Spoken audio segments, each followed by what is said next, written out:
कहते हैं हर रियासत की अपनी एक कहानी होती है।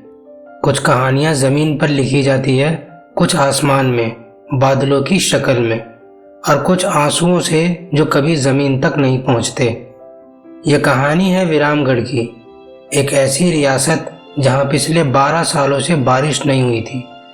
पौधे सूख गए थे, नदियां रेत बन चुकी थी और लोगों की आंखों से उम्मीद का आखिरी कतरा भी सूख गया था।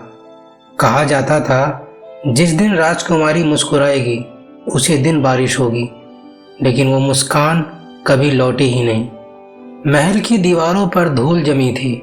जहां कभी सतरंगी पर्दे लहराते थे, अब सन्नाटा झूलता था।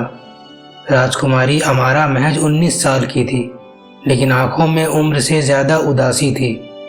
उसके कमरे की खिड़की हमेशा खुली रहती, क्योंकि वो हर शाम आसमान को देखती थी, इस उम्मीद में कि शायद आज बारिश हो जाए।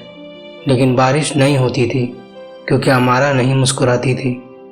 12 साल पहले जब अमारा सिर्फ 7 साल की थी, महल में एक नई बगिया बनाई गई थी, जहां उसके साथ खेलने आता था एक माली का बेटा आरव। आरव उसका दोस्त था, उसका रहस्य, उसका खिलखिलाता बचपन। वो दोनों पेड़ों पर चढ़ते, झील में पत्थर फेंकते और फूलों से एक दूसरे के नाम बनाते। लेकिन एक दिन रियासत पर हमला हुआ। आरव उस बगिया में था और अमारा की रक्षा के लिए दौड़ा, पर वो कभी वापस नहीं लौटा। उस दिन से अमारा ने कसम खा ली, जब तक आरव वापस नहीं आता मैं मुस्कुराऊंगी नहीं। लोगों ने कहा अमारा पर श्राप है, उसकी मुस्कान ही बादलों को बुलाती थी। पहले तो सबने धैर्य रखा, पर साल दर साल बारिश न होने से रियासत टूटने लगी। लोग भूखे मरने लगे, किसान पलायन करने लगे। राजा अमारा के पिता टूट चुके थे।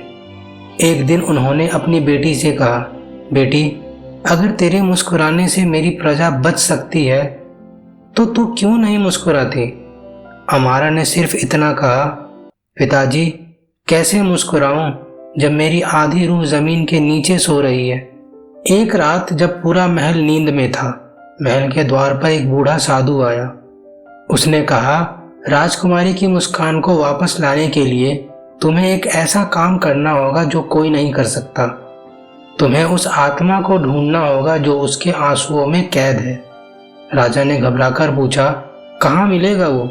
साधु ने बोला, जहाँ धरती की आखिरी नमी है वहीं उसकी आत्मा रो रही है। अमारा ने घोड़ा तैयार किया और अकेले ही निकल पड़ी। कभी राजकुमारी थी, पर अब वह राहगीर थी। रेत के तूफानों में टूटे हुए मंदिरों से गुजरते हुए वो पहुंची उस पुराने बगिया तक जहां कभी उसने और आरव ने खेला था। वो बगिया अब सूखी थी, लेकिन एक कोने में एक छोटा पौधा अब भी हरा था। अमारा झुकी, मिट्टी को छुआ और महसूस किया वो नमी नहीं, किसी की सांस थी। हवा थम गई। अचानक उसके कानों में एक धीमी आवाज आई, अमारा, अब मुस्कुरा दो। वो आरव की आवाज थी। मिट्टी से, हवा से, हर सूखी पत्ती से वही आवाज गूंजने लगी, मुस्कुरा दो, मैं यही हूं। अमारा के होंठ कांपे, पर आंखों से आंसू बह निकले। पहले 2, फिर 10, फिर 100। वो पहली बार रोई थी, और कहते हैं जब किसी का दर्द हद से गुजर जाए वो मुस्कान में बदल जाता है। अमारा ने आसमान की तरफ देखा। हवा में मिट्टी की खुशबू घुली। उसने धीरे धीरे मुस्कुराया। सालों बाद उसके चेहरे पर उजाला आया। उसी पर आसमान गरजा, बादल फटे और बारिश बरसी पूरे विरामगढ़ पर। लोगों ने कहा, राजकुमारी मुस्कुराई और धरती जी उठी। उस दिन से अमारा ने कभी महल की दीवारों में खुद को बंद नहीं किया। वो हर दिन बगिया में जाती, जहां अब फूल खिलते, पक्षी गाते और लोग कहते, उसकी मुस्कान में अब एक आत्मा बसती है। वो आत्मा आरव की थी, जो कभी नहीं मरा, बस उसकी मुस्कान में जी उठा। कहते हैं जब भी विरामगढ़ में बादल आते हैं, लोग आसमान की तरफ देखते हैं और मुस्कुराते हैं, क्योंकि उन्हें यकीन है कहीं ना कहीं कोई अमारा आज भी आसमान को मुस्कुरा रही है। कभी कभी मुस्कान किसी की जान बचा लेती है।